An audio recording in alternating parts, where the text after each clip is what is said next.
Bonsoir chers amis, chers confrères, chers consoeurs dans le Seigneur. Je suis vraiment dans la joie de nous retrouver autour de notre émission, votre émission que vous aimez bien, la réponse du pasteur. Ça reste pour moi toujours un plaisir ces temps de partage que nous prenons autour de notre nouvelle émission que vous connaissez bien sûr. Alors ce soir-là, nous allons aller à la découverte de notre question. Nous allons répondre à notre boîte à idées, bien sûr, pour voir quelles sont les questions qui nous ont été posées et les sujets à traiter ce soir. Voilà. Nous allons découvrir ensemble le sujet de ce soir. Ah, tiens. Voilà notre sujet de ce soir, notre question. La masturbation est-elle normale? Voilà la question de ce soir. La masturbation est-elle normale? Quelle question? Certainement, nous allons échanger, travailler.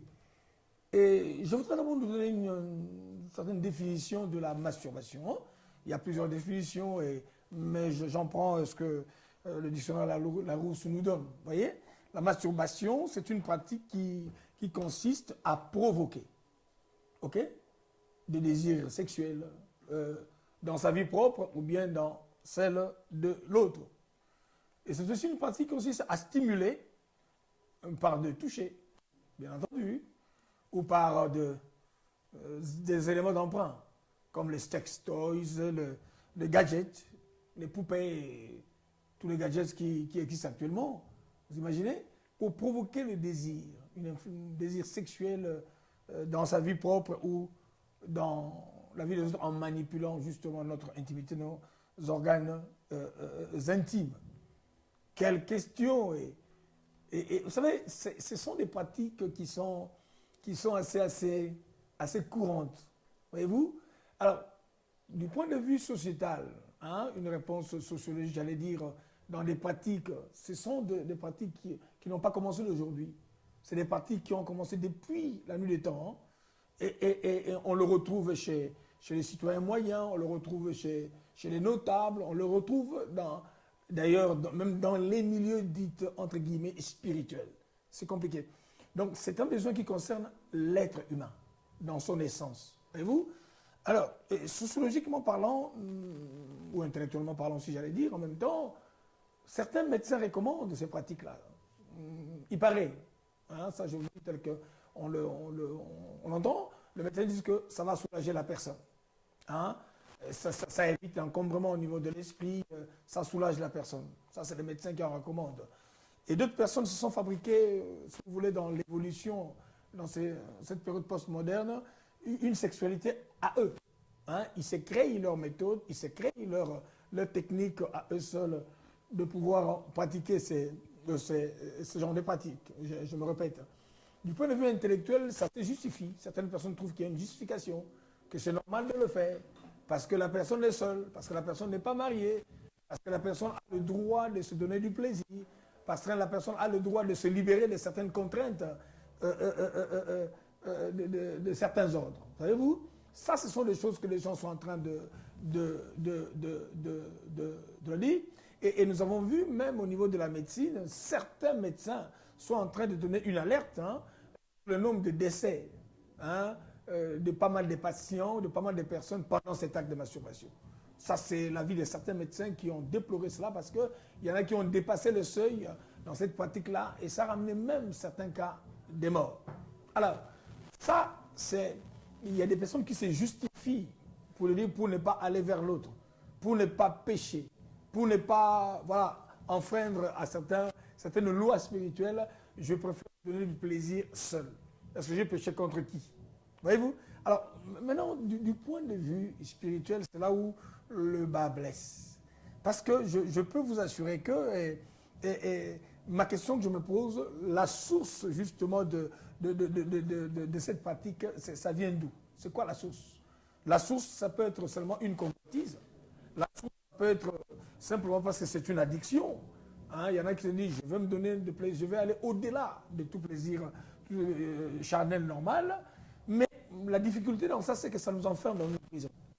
En fait, spirituellement parlant, la Bible dit ceci, 1 Corinthiens 6, verset 19, « Ne savez-vous pas que vos corps sont les temples du Saint-Esprit » Voyez-vous, ça c'est l'aspect spirituel des choses en fait. Hein? Dans les cas normaux de quelqu'un qui ne prie pas, il se dit, bon, je suis satisfait, je n'ai de problème avec personne. Les médecins recommandent à certains, mais les mêmes médecins commencent à constater qu'il y a des gens qui en meurent. Ok? Alors, spirituellement parlant, non seulement ça, je lisais dans la parole de Dieu, ça c'est le texte là, même de 1 Corinthiens 6 toujours, hein, mais au verset 12 maintenant. On nous dit que tout est permis, mais tout n'est pas utile. Mais moi, je voudrais revenir un petit peu sur l'avantage que le médecin peut dire que oui, c'est avantageux de le faire. On se donne une satisfaction sporadique, momentanée. Ok? Mais ça ne règle pas mon problème justement dans la durée. Mais les conséquences spirituelles de cet acte de la masturbation, pour les chrétiens que nous sommes, ça nous enferme dans une prison en fait. Et ça donne accès à ce qu'on appelle les esprits succubes et les esprits incubes. C'est-à-dire que tout ce qu'on appelle généralement les maris de nuit, les femmes de nuit, c'est vraiment la porte ouverte justement à tous ces esprits qui en fait n'auront plus besoin de notre permission et qui viendront justement nous embêter. Remarquez, il y a certaines personnes, ok, dans leur vie, de manière délibérée, consciente ou inconsciente, ces personnes-là ont l'habitude, remarquez bien, remarquez, hein, ils font des attouchements personnels. Ils se touchent le corps, ils veulent se satisfaire tout seuls. Vous allez voir qu'ils soient de manière consciente ou inconsciente, même à l'extérieur ou dans son bureau, mais petit à petit, c'est-à-dire qu'il y a une source impure qui nous pousse justement à vouloir nous satisfaire nous-mêmes. Alors, l'élément que j'allais remonter ici, c'est nous créons une atmosphère mauvaise, un climat très très mauvais qui va permettre justement, nous polluons notre climat en fait. Ok? Donc notre problème, c'est que la masturbation devient finalement une pathologie. Ça crée une maladie, ça crée une dépendance. Et cette dépendance-là, ça devient une prison. Pour en sortir, ça devient difficile. Je conçois que quand on est seul, c'est difficile. Mais nous avons un ami fidèle qui s'appelle Jésus. Quand on est chrétien, quand on est enfant de Dieu, non, notre corps n'est pas le temple du diable. Notre corps est le temple du Saint-Esprit. Nous devons tout faire pour que nous puissions ramener dans notre corps, dans notre vie, des sentiments nobles. Hein? Les sentiments nobles. Et je prie vraiment Dieu que ceux qui n'ont pas de partenaire, que Dieu puisse ouvrir cette porte-là pour que ton Adam ou ton Ève puisse arriver un jour sur ton chemin. Ce n'est pas un bon choix. Ce n'est pas une bonne voie que de s'enfermer dans cette prison-là, de la masturbation. Et c'est une voie qui est compromettante, qui n'est pas très bien. Je veux prier Dieu pour certains, mais Dieu peut nous sortir de là. Ok? Alors, ça c'est le point de vue spirituel. Ok? Retenez bien, notre corps est le temple du Saint-Esprit. Tout est permis, même si tout le monde le fait, tout n'est pas utile. Même si le médecin me le recommande, mais nous avons un médecin par excellence qui s'appelle Jésus de Nazareth. Et puis ça dérange notre esprit. Ça crée des dépendances et ça crée des addictions. Voyez-vous? Et merci pour ce petit temps que nous avons passé pour pouvoir partager sur ce thème qui est tout à fait emblématique et compliqué.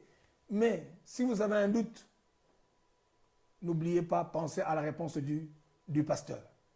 Et pendant ce temps, nous sommes à la veille des fêtes Noël et des fêtes de Nouvel An, tous nos vœux de bonheur. Nous prions que ce temps-là en famille, vous puissiez les passer vraiment très bien dans la famille. Ok? Restez bénis, soyez connectés à notre émission. On se revoit le dimanche prochain à 20 h autour de notre émission La Réponse du Pasteur. Soyez bénis, à très bientôt. Merci.